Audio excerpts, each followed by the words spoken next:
فرض عبادت کے لیے آسان کرنے کے لیے 4 عبادات دی گئی۔ نمبر 1 نماز صلات،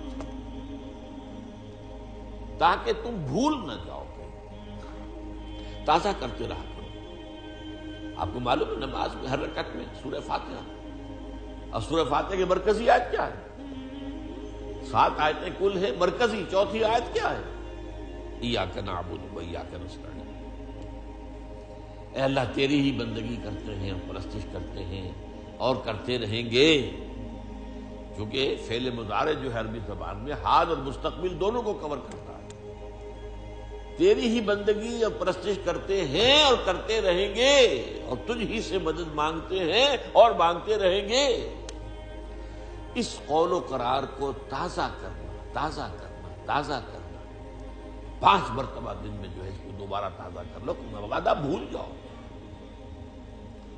بڑا پیارا شعر ہے حفیظ جالندری کا کہ سرکشی نے کر دیے دھندلے نقوش بندگی، آؤ سجدے میں گریں لوح جبیں تازہ کریں۔ یہ ہماری پیشانی کے اوپر گرد و غبار آ گیا ہے، اس کے اوپر جو بندگی کا نشان ہونا چاہیے تھا اللہ کی بندگی کا، وہ جو ہے دھندلا ہو گیا۔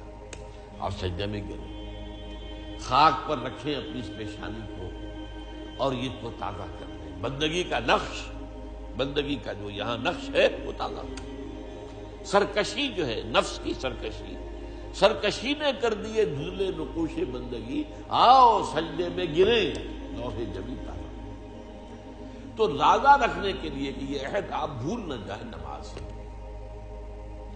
اور پھر آپ کے ساتھ ایک نفس حیوانی لگا ہوا، حیوانی تقاضا۔ حیوانی تقاضوں میں موسٹ امپورٹنٹ کیا ہے؟ آپ انگریزی میں کہیں گے preservation of the self and preservation of the species. اپنی ذات کو برقرار رکھنے کے لیے خوراک چاہیے، خوراک کے بغیر تو مر جائے، اور اپنی نسل کو برقرار رکھنے کے لیے جنسی جذبہ، شہوت ہے، شادی ہے، بیاہ ہے۔ یہ 2 ہیں موسٹ پورٹنٹ محرکات جو ہیں، motives, most important motives, animal instincts, preservation of the self and preservation of the species. لیکن یہ دونوں جذبے اتنے طاقتور ہیں کہ یہ جب اندر سے ابھرتے ہیں تو یہ اندھے بہرے ہوتے ہیں، انہیں اس سے غرض نہیں ہے۔ بھوک لگی ہے، پیٹ میں ڈالو کچھ، اس سے پیٹ کو کوئی بحث نہیں کہ حلال ہے یا حرام۔ آپ کا شہوت کا جذبہ بھڑک اٹھا، وہ تو اپنی تسکین چاہتا ہے، اس سے کوئی غرض نہیں ہے، جائز راستے سے ہو یا ناجائز سے۔ تو یہ جو خود سر گھوڑا ہے، یوں سمجھیے کہ ہمارا یہ جو حیوانی وجود ہے یہ گھوڑے کے مانند ہے، اور ہمارا روحانی وجود جو ہے، جو حقیقی وجود ہے، وہ اس پر سوار ہے۔ اگر گھوڑا منہ ہے اور سوار کمزور ہے تو وہ گھوڑا جو ہے، جو سوار ہے، وہ گھوڑے کے رحم و کرم پر ہے، جہاں چاہے گا لے جا کے پٹک دے گا۔ وہ سوار کی مرضی سے تو نہیں جائے گا، جدھر وہ چاہے گا جائے گا، اور جہاں چاہے گا پٹک دے گا۔ تو اس منہ گھوڑے کے اوپر سوار ہونے کے لیے آپ کو ذرا اپنی خودی، اپنی انا، اس کو بھی طاقتور کرنے کی ضرورت ہے۔ اس اپنی خودی اور انا کو طاقتور کرنے کے لیے روزہ رکھ دیا گیا۔ پورا دن بھوکے رہو، برداشت کرو، پیاس بھی ہے تو برداشت کرو۔ یہ ساری سہولتیں جو آج ہمیں حاصل ہیں کبھی حاصل تو نہیں تھی نا۔ کہاں تھے اے سی، کہاں تھے، اور کہاں دیہات میں کہاں ہے؟ اور یہ ساری چیزیں لکھی کہ روزے تو گرمی کے موسم میں جون جولائی مئی کے مہینے میں بھی روزے آتے ہی ہیں۔ برداشت کرو، بھوک کو برداشت کرو، کھانے کی چیزیں موجود ہیں لیکن نہیں کھاؤ، جائز چیزیں موجود ہیں، جائز نہیں۔ اس وقت حرام ہے، اس وقت وہ جائز بھی حرام ہے۔ طلوع فجر کے بعد سے لے کر غروب شمس تک جائز چیزیں کھانا بھی حرام ہے۔ شہوت کی انگڑائیاں کتنی بھی ہوں، لیکن چاہیے کہ بیوی موجود ہے، منکوحہ بیوی موجود نہیں، حرام، اللہ نے روکا ہوا۔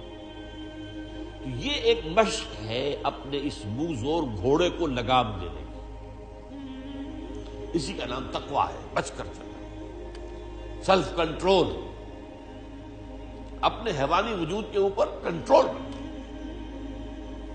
یہ نہیں کہ جو یہ حیوانی وجود کہے وہ کرنے لگو، پھر تو تم گھوڑے کے تابع ہو گئے۔ پھر وہی کہوں گا، گھوڑا پھر آپ کو جس کھائی میں چاہے گا گرائے گا۔ تیسرے یہ کہ انسان میں مال کی محبت جو ہے، وَإِنَّهُ لِحُبِّ الْخَيْرِ لَشَدِيدٌ، محبت۔ دنیا میں زندگی بسر کرنے کے لیے ساز و سامان تو چاہیے نا، ساز و سامان پیسے سے آتا ہے، لہذا یہ بھی گویا کہ ہمارے اینیمل انسٹنکٹس میں سے ہے کہ کچھ مال و دولت، لیکن اس پہ بھی انسان اندھا ہو جاتا ہے، جمع کر رہا مال کی محبت ہے، پھر اندھا ہو جاتا ہے۔ مال کی محبت میں یہ بھی نہیں دیکھتا کہ کیا حلال ہے کیا حرام، مال آنا چاہیے چاہے حرام سے آئے۔ اس کو روکنے کے لیے زکات دو، خرچ کرو، دینے کی عادت ڈالو، دو، اللہ کی راہ میں دو، اتنا تو کم سے کم دینا ہی ہے، ہر حال دینا ہے، اس سے بھی زیادہ اور دو۔ عام لوگ سمجھتے ہیں صرف زکات پر اکتفا نہیں، ان فی المال لحقا سوى الزکاۃ، حضور نے فرمایا تمہارے مالوں میں زکات کے علاوہ بھی حق ہے، اس کو ہم کہتے ہیں صدقات نافلہ، مزید اور خفیہ دو، اور اس طور سے دو کہ داہنا ہاتھ جو کچھ دے رہا ہو تمہارے اپنے بائیں ہاتھ کو اس کی خبر نہ ہو، اس کا ڈھنڈورا مت پیٹو۔ زکات جو ہے وہ تو اعلان دی جائے گی، اسلامی حکومت میں ریاست خود دے گی، یا فرض کیجئے اموال باطنہ ہیں آپ خود دیں گے تب بھی اعلان دیں گے، لیکن جو صدقات نافلہ چھپاتے ہیں، یہ ہے حکمتیں اس عبادت کو آسان کرنے، اور یہ ساری حکمتیں جمع کر دی گئی ہیں حج کے اندر۔ حج میں ذکر بھی ہے اللہ کا، تلبیہ بھی ہے، شاعر اللہ کو دیکھنا ہے۔ حج میں آپ کو معلوم بیت اللہ کو صرف دیکھنا بھی ثواب ہے، طواف کر رہے ہیں۔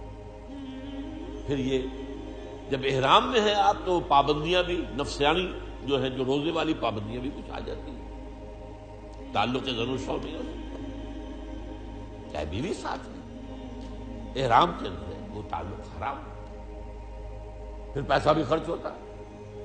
تو تینوں حکمتیں وہ جامع ترین جو ہے سمجھیے کہ عبادت ہے، اسی لیے کہا گیا ہے کہ حج مبرور جو ہے وہ شے ہے جو حج اللہ کے قبول ہو جائے، وہ شے ہے کہ جس کے بعد انسان کے سابقہ زندگی کے سارے گناہ معاف ہو جاتے ہیں، اور وہ ایسے ہو جاتا ہے جیسے آج ہی اس کی ماں نے اسے جنا ہے، جیسے وہ آیا ہے بچہ معصوم ماں کے پیٹ سے، ایسے ہی وہ معصوم ہے۔ لیکن وہ حج مبرور، حلال کی کمائی سے حج کیا گیا، حرام کی نہیں، اور وہاں حج میں وہ ساری پابندیاں جو ہے بڑی عمدگی کے ساتھ اعلیٰ اسلوب کے ساتھ نباہی گئی، ولا رفث ولا فسوق ولا جدال فی الحج۔ اب یہ ہے اصل میں جو دو لفظوں کا فرق میں نے واضح کرنے کے لیے اتنی لمبی بات کی ہے، عبادت اور عبادات۔ لفظی طور پر تو عبادت کی جمع عبادات، نماز بھی عبادت، روزہ بھی عبادت، حج بھی عبادت، زکوٰۃ بھی عبادت، یہ سب عبادات۔ اصل عبادت کیا ہے؟